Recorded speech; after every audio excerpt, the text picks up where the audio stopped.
한밤중에 여호와께서 애굽 땅에서 모든 처음 난 것 곧 왕위에 앉은 바로의 장자로부터 옥에 갇힌 사람의 장자까지와 가축의 처음 난 것을 다 치심해 그 밤에 바로와 그 모든 신하와 모든 애굽 사람이 일어나고 애굽에 큰 부르짖음이 있었으니 이는 그 나라에 죽임을 당하지 아니한 집이 하나도 없었음이더라. 밤에 바로가 모세와 아론을 불러서 이르되 너희와 이스라엘 자손은 일어나 내 백성 가운데에서 떠나 너희의 말대로 가서 여호와를 섬기며 너희가 말한 대로 너희 양과 너희 소도 몰아가고 나를 위하여 축복하라 하며 애굽 사람들은 말하기를 우리가 다 죽은 자가 되도다 하고 그 백성을 재촉하여 그 땅에서 속히 내보내려 하므로 그 백성이 발교되지 못한 반죽 담은 그릇을 옷에 싸서 어깨에 매니라. 이스라엘 자손이 모세의 말대로 하여 애굽 사람에게 은금 패물과 의복을 구하매 여호와께서 애굽 사람들에게 이스라엘 백성에게 은혜를 입히게 하사 그들이 구하는 대로 주게 하심으로 그들이 애굽 사람의 물품을 취하였더라. ABC 법칙이라고 들어보신 적 있어요, 여러분? ABC 법칙. ABC 처음이지. 이 미국에서 어떤 방송가고요. 미국의 법률가이자 라디오 진행자의 찰스 콜슨이라는 사람이 이 현대인들이, 오늘날 살아가는 현대인들이 이 ABC 법칙을 따라 살아간다. 이것을 아주 중요하게 생각한다. 이렇게 말해요. 자기 나름대로 이제 이렇게 정해본 건데, 이 뜻이 뭐냐면 이거예요. 영어로. Anything but Christianity. 그래서 ABC야. 이게 무슨 뜻일까? 해석되시는 분. Anything but Christianity. 굳이 이제 의미를 가지고 해석을 하자면 이거죠. 기독교만 아니면 뭐든지 좋다. 기독교만 아니면 뭐든지 좋다. 이 찰스 콜슨이라는 사람이 이렇게 얘기를 했어요. 사람들이 똑똑해지고 삶이 부유해지고 기술이 발달하면서 우리는 유일하신 하나님에게 얽매일 필요 없다. 우리 스스로 살아갈 수 있다. 이렇게 외친 거예요. 기독교만 아니면 뭐든지 괜찮다. 그래서 지금의 현대를 얘기한 거예요. 지금의 현대인들이 이렇다는 거지. 그런데 그렇게 과연 ABC를 외치면서 하나님은 별 필요 없다. 우리들 스스로 살아갈 수 있다고 했던 사람들이 드디어 그렇게 잘 살 수 있을까? 이게 언제적 얘기냐면 이 찰스 콜슨이 1980년대 후반에 얘기를 했어요. 근데 그때부터 2000년, 약 한 20여 년 사이를 조사를 했었고 이 사람. 여기 ABC를 외친 미국이 그 한 1980년대부터 2000년까지 어떤 결과가 있었을까? 기독교가 아니면 뭐든지 좋다라고 했던 그 사람들. 조사를 해보니까 이렇게 바뀌었대요. 조사. 17에서 37로 바뀌었대요. 이게 뭘 것 같아요, 여러분? 감이 안 오죠, 전혀. 점성술을 믿는 사람의 퍼센테이지가 이렇게 바뀌었어. 하나님 아니면 다 좋다는 게 17%가 믿다가 그 ABC 운동 이후로 37%로 점성술을 믿는 사람의 퍼센테이지가 높아졌어. 또 바뀐 게 있어. 이번에는 9에서 25로 바뀌었어. 이건 뭘 것 같아? 한번 찍어봐. 이건 뭘 것 같아? 뭐가 바뀌었을까? 미국 사람들이 참 대단히 발전된 나라임에도 불구하고 이런 퍼센테이지가 나와요. 환생을 믿는 사람이 이렇게 늘어났어요. 9%에서 25%로 늘어났어요. ABC가 뭐야? 하나님 없이도 살 수 없다, 살 수 있다. 신 없이도 우리가 똑똑하니까 스스로 살 수 있다. 우리 기술력을 갖고 과학을 가지고 살 수 있다 했던 사람들이 한 20년이 지나니까 이게 과학적인 거예요? 이 기술력이야? 이 내용이? 하나님을 빼고 그 하나님 자리에 딴 게 들어가 있어. 점성술이 들어가고 환생이 들어가고 미신이 들어간 거야. 신 없이도 살 수 있다. 그런데 지나고 나니까 하나님이 있던 그 빈자리에 기술이 들어가고 과학이 들어간 게 아니고 미신이 들어가 있어. 엉뚱한 게 들어가 있어. 엉뚱한 게. 미신이 아니라도 돈과 물질로 하나님의 빈자리를 채우는 사람이 늘어납니다. 그래서 이 결과를 보면서 한 사람이 이런 얘기를 했어요. 사람들이 성경의 하나님을 버리고 나서 아무것도 안 믿게 된 것이 아니라 닥치는 대로 다른 것을 믿게 된다. 자기들이 똑똑한 줄 알았고 인간의 과학과 기술로 사라질 줄 알았는데 그렇게 외치면서 시작했던 ABC 운동의 20년 뒤의 결과는 아니라는 거지. 다른 거를 믿기 시작했다는 거지. 사람을 믿은 게 아니고, 자기의 과학을 믿은 게 아니고, 기술을 믿은 게 아니고, 자기만의 우상을 만들어내고, 그거를 의지하면서 살아간다. 여러분, 유일하신 하나님을 떠난 사람들의 모습이 이렇게 어리석어요. 이렇게 어리석어요. 의학은 발달했는데 죽음의 문제는 여전히 두려움의 존재야. 두려움의 문제. 기술력은 늘어났는데 행복지수는 떨어져. 여러분, 그거는 많이 들었죠? 지구상에서 행복지수가 가장 높은 나라가 어느 나라게요? 싱가포르 아니에요? 예? 싱가포르. 싱가포르? 또 한번 찍어봐. 임경재 싱가포르. 이거는 국제 무슨 기구에서 조사를 했어. 행복지수가 가장 높은 나라가 어느 나라일까? 싱가포르. 또 덴마크. 또 주석이 오스트리아? 다빈 형제 어딜까요? 대충 필이 오는 대로 찍어봐. 제일 행복하다고 느끼는 나라가 어딜까? 노르웨이. 노르웨이. 오. 틱도 오는데. 야, 4명 다 땡. 4명 다 땡. 전부 지금 3군데가 나름 좀 이 국가 소득이 있는 나라, 좀 선진국, 과학기술에 나름 어느 정도 이렇게 된 나라들이잖아요. 1등이 어딘 줄 알아요? 방글라데시. 방글라데시는 빈국 중에 하나예요. 손가락 안에 꼽히는 거야. 방글라데시. 뭐 수입이 많은 것도 아니야. 그 원인이 뭔 줄 알아요? 우리는 이렇게 살아가는 게 행복해요. 그게 끝이야. 행복하다는 거야. 자기 스스로 느끼는 게. 뭐 나라가 잘해주는지 많은지 뭐 세금을 조금 그거 상관없고 그냥 정글 속에서 원주민으로 자연과 함께 살아가는 게 행복하다는 거야. 그걸로 끝. 그걸로 끝. 여러분, 정말 웃기죠? 기술력이 늘어난다고 행복이 늘어나는 게 아니야. 물질이 늘어나고 행복하다는 건 아니라는 거야. 이것만. 신앙적인 부분을 빼고 이 조사만 봐도 정말 상상 밖의 결과가 나와. 상상 밖의 결과. 지금이 여러분들이 말했던 내 등수는 정확히 모르겠는데 선두권에 있는 나라는 없어. 이 네 나라가 전부 다. 행복지수. 조금 아래쪽이야. 좀 아래쪽이야. 우리가 생각했던 그 조건의 나라들은 거의 밑에 쪽이에요. 10등 안에 못 들어. 행복지수 상위권에 있는 나라들이 우리의 기준으로 보면 좀 못 사는 나라들이 많아. 그러니까 기술력이나 인간의 물질이나 이런 것들이 우리의 행복과 평안을 좌지우지하는 조건이 못 된다는 거예요. 신앙을 떠나서 봐. 신앙을 떠나서 봐. 하나님이 만드신 영적인 존재인 인간은 그걸로 그 기준으로 행복해질 수 없다는 거예요. 그 기준으로. 편리할 수는 있겠지만 편리가 행복을 그건 아니라는 거지. 법도 발전하고 다른 종교도 늘어나고 갈수록 그런 것들이 늘어나는데 세상은 더 무질서해요.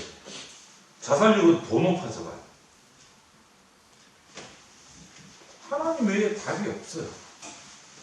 법과 제도와 어떤 이런 것들을 갖고 행복을 만들어갈 수 없다는 거예요. 우리 영적인 존재 인간은. 그러면서도 하나님, 아까 맞지? ABC? Anything but Christianity. 기독교 아니면 다 좋다. 하나님 아니면 다 괜찮아. 그런데 그 답은 오히려 하나님께 있다는 거지. 인간을 창조하신, 세상을 창조하신 하나님께 있다는 거지. 근데 제일 중요한 거 그것을 딱 제껴놓고 딴 거는 다 괜찮아. 그러니까 문제가 해답을 못 찾는 거야. 그러니까 해답을 못 찾는 거야.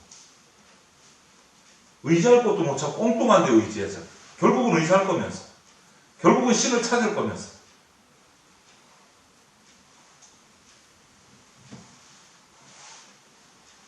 누군가 이런 얘기를 했어요. 10가지 제한 얘기를 하는데 하나님이 없다고 소리치는 사람들아 당신이 하나님이 없다고 소리 지르기 위해서 하나님이 주신 공기를 마셔야 된다는 걸 왜 모르느냐. 한 사람이 이런 얘기를 했어요. 오늘 본문의 10가지 재앙의 사건은 이 우상이 난무하는 이 시대에 하나님이 유일한 신이라는 걸 보여주는 사건이에요. 성경을 통해서. 종종 이런 질문하는 사람들이 있어요. 왜 하나님이 재앙을 10가지나 내려갖고 애굽에 이집트에 묶여있는 이스라엘 백성을 건져내셨을까? 왜 그렇게 시간을 질질 끄셨지 힘들게? 한 방에 장자 쫙 재앙 내리시고 한 방에 끝내면 되는데 뭐 1, 2, 3, 4 해갖고 10가지 재앙을 다 내리셨을까? 한 방에 끝내시지. 그런 능력이 있으신데. 그래야 빨리 끝나지. 단번에 바로를 굴복시키시고 이스라엘 백성을 해방시키시면 됐을 텐데 뭐 10가지씩이나. 여러분 이 10가지 재앙의 의미가 뭐냐면 이집트에 내린 10가지 재앙에 근데 신기하죠? 이 10가지 재앙을 받은 이집트가 이스라엘 백성을 그렇게 내보내고 나서 이집트의 역사를 보잖아요. 지금 현대까지 이집트의 역사를 보면 내리막이에요. 그 이후로 이집트의 역사가 내리막. 그때까지만 해도 이집트는 최고의 제국이었어요. 강국이었어요. 그런데 이 이후로 그들의 역사가 내리막길이야. 지금까지도. 지금 이집트요. 오늘 아침 뉴스를 보니까 백신 접종률이 20% 미만. 재력도 없고 백신도 확보 못하고 나라가 너무 힘든 거예요. 한때 제국을 이루고 세계를 주름잡았던 이 나라가 왜 이렇게 됐을까? 영적으로 생각해 볼 필요가 있는 거예요. 여러분 이 10가지 재앙의 의미를 한번 볼게요. 10가지 재앙 속에 하나님의 메시지가 있는 거예요. 애굽의 10가지 재앙 중에. 10가지 재앙의 도구로 쓰였던 이 보면 나일강, 피, 개구리, 이, 파리, 악질, 독종, 우방, 메뚜기, 빛과 어둠, 장자재앙의 일까지 10가지 재앙. 이게 무슨 의미가 있냐면 여러분 이 10가지 재앙이 당시 이집트, 애굽이 숭배했던 우상들하고 밀접한 관계가 있는 대상, 존재들이에요. 그 10가지 재앙의 의미가 여기 있는 거예요. 하나님께서는 이 10가지 재앙을 쫙 돌리면서 이집트 그 당시 최고의 제국이었던 애굽이 섬겼던 우상들을 하나님이 하나하나 다 하나님의 다스림이 안에 있는 별것 아닌 존재라는 것을 증명해내신 거예요. 10가지 재앙을 통해서. 이거 전부 다 애굽이 섬기던 우상들이에요. 금독종을 만들어 놓고 제사하고 있었어요. 그런 식이야 전부 다. 근데 그것들을 다 하나하나 치신 거예요. 하나님. 10가지 재앙을 통해서. 이 말은 뭐냐? 애굽 너희들이 강하다 제국이라고 하는데 너희들이 섬기는 신은 전부 다 하나님 아래에서 아무것도 아닌 그냥 피조물일 뿐이다는 걸 보여주시는 거예요. 10가지.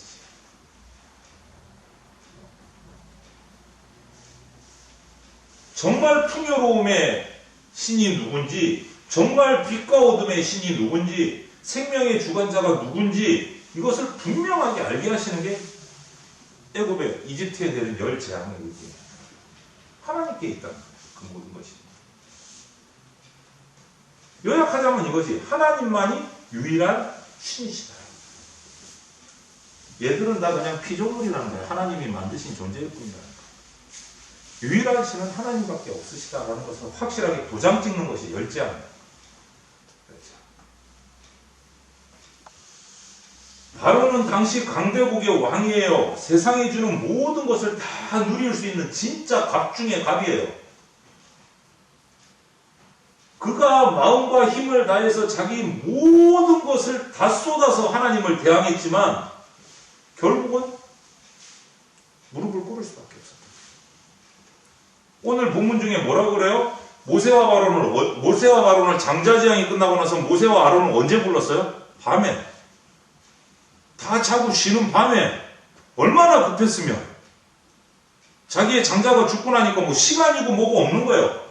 빨리 와! 빨리 나가! 빨리 나가! 빨리 나가! 완전 두 손 두 발 다 들고 항복한 거예요. 밤에 불렀어. 급한 거지. 너무너무 급한 거지. 빨리 나가라. 빨리 나가. 하나님 앞에 완전히 항복을 한 거예요. 모든 것을 다 가진 바로였지만 아무것도 이룰 수 없는 비참한 현실을 여기서 보여주는 거예요. 하나님께서 함께하지 않았기 때문에 세상의 모든 것을 다 가졌지만 아무것도 이룰 수가 없어요. 하나님 앞에 서지 않아요. 반면에 이스라엘 백성들은 이 열장, 이 사건이 다르게 다가오는 거예요. 바로는 장자의 죽음을 통해서 민족이 멸망해가는 모습을 봐요. 세계사의 기록을 봐도 이 이후로 이집트는 계속 역사적인 내리막길을 걸어요. 내리막길을 걸어요. 그 제국이었던 광대한 제국. 하나님의 거대한 그것이 역사심이 이스라엘 백성들에게는 바로에게는 두려움으로 다가오지만 이스라엘 백성에게는 삶의 소망으로 다가옵니다. 우리가 드디어 살 수 있구나. 우리가 드디어 이 노예의 현장 떠날 수 있겠구나. 떠나는구나. 그러면서 하나님만이 우리를 살려주실 신이시구나. 그걸 보게 됩니다. 구원이 여기 있구나. 구원이 하나님께 있구나. 여러분, 요즘에 우리 사회의 분위기를 보면 그렇죠? 내가 원하는 대로 행동하는 게 제일 좋은 것 같아요. 내 뜻대로. 가장 옳은 것이 내 맘대로 하는 거. 뭐 이런 분위기야. 그게 좀 멋있어 보이고, 간지나 보이고, 줏대 있는 사람 같이 보이고, 딴 사람 말 듣지 않고 자기만의 어떤 주장을 강하게 펼칠 수 있는 사람, 이게 좀 멋있는 사람처럼 보이고, 리더처럼 보이는. 모든 판단의 기준이 자기 자신이 되어버린 시대가 우리가 지금 살아가는 시대인 것 같아요.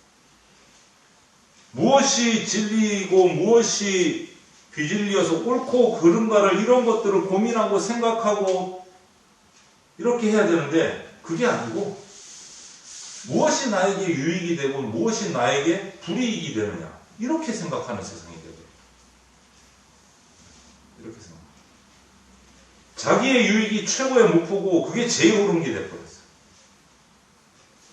돈, 물질, 학식, 명예 이런 것들 그러다 보니까 귀할 수밖에 없는 거예요. 그게 자기를 내세울 수 있는 스펙이 되어줍니다. 그것으로 밀어붙이면 내가 한 주장이 옳은 게 되어버리는 거예요. 여러분, 애국 백성들이 자신들의 우상에 의존해서 갔듯이 요즘은 우리 사람들의 우상이 돈과 물질과 명예, 학벌이 되어버렸어요. 학벌이. 돈, 물질을 사용하는 것이 나쁜 게 아니에요, 자체가. 돈과 물질, 나쁜 거 아니에요. 가치 중립적인 거야. 내가 그것을 어떻게 사용하느냐의 문제인 거야. 학식 역시 마찬가지. 공부 많이 하는 게 나쁜 거 아니에요. 지식을 쌓아가는 거 나쁜 거 아니에요. 그것을 어떻게 사용하느냐의 문제인 거지. 어떻게 사용하느냐. 단 말씀을 통해서 보면 그 모든 것들이 하나님보다 높아지면 그거는 범죄가 된다. 하나님보다 높아지면. 돈이든지 물질이든지 명예든지 권력이든지 학벌이든지 이 모든 것이 하나님보다 높아지면 그게 범죄가 된다. 하나님보다 다 내가 똑똑한 줄 아는 거 그거 교만이에요. 지지난주인가 제가 우리 교회 홈페이지에 신앙세미나 영상 올렸어요. 한번 관심 있으면 봐보세요. 나는 실패했습니다. 이렇게 말하면서 이제 간증을 하는 내용이 나와요. 이혜령 박사님이. 자기는 너무 똑똑했기 때문에 한국 최고의 지성, 한국의 지성 이혜령 박사, 이 정도의 소개글이 붙을 정도의 최고의 똑똑한 사람. 자기는 그래서 자기가 최고인 줄 알았다. 근데 그렇게 살아보니까 나를 다 떠나고 내 옆에서 아무도 없더라는 거지. 그러면서 이제 그 영상에 이렇게 글을 풀어가시면서 마지막에 그러면서 하는 말은 뭐냐. 예수님은 학벌도 없고 학식도 없고 아무것도 없었는데 사람들이 줄줄줄 따르더라는 거지. 자기가 신앙 믿기 전에 보니까, 성경을 보니까. 이게 도대체 뭐지? 나는 똑똑한데, 나는 많이 아는데, 나는 가진 것도 많은데 왜 사람들은 내 옆에 없을까? 많은 것 같은데 보니까 아무도 없어. 근데 예수님이라는 사람을 보니까 없는 것 같은데 너무 많은 거야. 예수님을 위해서 목숨을 버리는 사람들이 수없이 나타나고, 지금까지도, 지금 무덤에 들어간 지 2000년이 넘었는데도 그 예수님을 위해서 목숨을 던지는 사람들이 나타난다. 자기는 이해가 안 됐던 거죠, 예련 박사님. 이게 도대체 무슨 일이지? 이유가 뭐야? 그러면서 이제 그 영상을 풀어가고, 그 상황에서 그런 면에서 나는 실패한 인생입니다. 이렇게 제목을 붙입니다. 여러분, 하나님보다 더 의지하는 게 있으면 그거는 우상이 돼요. 그게 지식이든 눈에 보이는 물질이든 뭐든지. 하나님이 우리를 창조하신 유일한 하나님이신데 이거보다 더 의지하는 게 있다. 이거 정말 무례해요. 내 친부모님을 두고 옆집 아저씨한테 아버지라고 부르면 그게 말이 되겠어요, 여러분? 그건 정말 아버지 어머니를 모욕하는 엄청난 불효자 무례함이지. 무례함. 아니, 문제 출제하신 선생님이 내 옆에서 답을 가르쳐 주려고 막 이렇게 서 계신데, 아, 선생님, 그거는 아니고요. 이게 맞아요. 그러면 자기가 답 쓰고 있으면 그 선생님 마음이 얼마나 답답할 게 아니고 짜증이 나고 화가 날 거 아니야. 분노할 거 아니야. 기가 막힐 거야. 우리가 그렇게 살아갈 수 있다. ABC. Anything but Christianity. 하나님 아니면 다 괜찮아. 기독교 아니면 다 괜찮아. 그게 그 말이잖아. 선생님 계세요. 이게 다 맞아요. 아니, 문제 낸 선생님 옆에 서 있는데 무슨 소리야. 아빠 엄마 옆에 서 있는데 여기 내 아빠예요. 이러면 그게 무슨 말이야. 하물며 나를 만드신 하나님을 망각하고 다른 것에서 답을 찾으려고 하는 거, 우리 얼마나 큰 죄고 그게 얼마나 어리석은 거예요. 오늘 제목 막 영어로 써서 미안한데, 여러분. This is no God. This is a 대문자로 God. 고유명사. 소문자 This is a God은요, This is no God. 여기에서 God은 하나님을 싫어하는 거예요. 그 하나님 대신 딴 게 그 하나님 자리에 들어가 있는 거예요. 다른 게. 우리는 한 분이신 하나님, 고유명사로 불리는 대문자 God, 그 하나님을 섬겨야 돼요. 나의 창조주. 한번 살펴보세요. 우리가 그 바로와 이집트 백성들 같은 똑같은 잘못을 저지르고 있지는 않은지. 날마다 점검해 봐야 돼요. 하나님보다 더 의지하는 게 나에게 혹시 있지는 않은지. 내가 하나님을 아는 것보다 더 행복해하고 더 즐거워하는 것이 없는지. 아니면 일상에 너무 바빠서 하나님을 소홀히 하고 있지는 않은지. 매일매일 살펴야 돼요.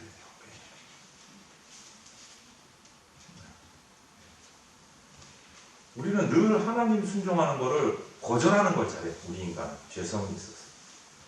하나님을 반기기보다는 거절하는 게 우리가 더 잘하는 거예요. 그러니까 하나님 앞에 날마다 선다는 게 사실 그렇게 쉽지만은 않아요. 내 생각, 내가 원하는 것, 이루고 싶은 마음이 더 강해.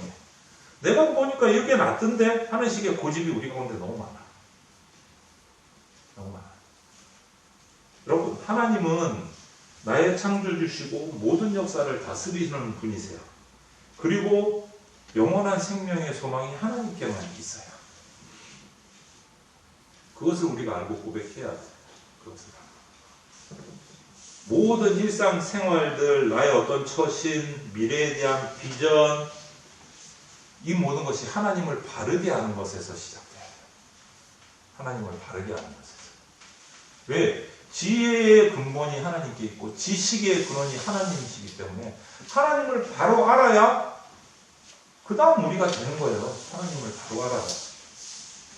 하나님을 바로 알아야. 바로의 편에 서서 그 재앙의 두려움을 맛볼 것인가? 하나님 편에 서서 진정한 소망의 빛을 보는 그리스도인이 될 것인가? 우리가 선택해야 돼요. 여러분 인생과. 두리뭉실하면 안 돼요. 우유부단하면 안 돼요. 신앙은 선택이에요. 여러분들이 말씀 가운데 결단하고 선택하고 그것을 위해서 치열하게 고민도 하고 치열하게 눈물도 흘리고 괴로워도 보고 그러면서 말씀 앞에서 자신을 깨트리고 바른 길을 찾아나가고 진리를 택해나갈 수 있는 치열한 영적인 전투가 필요해요. 여러분 때 한 살이라도 어렸을 때 일찍 그 전투를 시작하는 것이 빨리 끝내고 바르게 설 수 있는 방법이에요. 아니 나는 아직 어려서 무슨 소리인지 모르겠어요. 그럼 목사님한테 물어봐. 목사님 목사 직분은 그러라고 있는 거야. 목사 직분은 그러라고.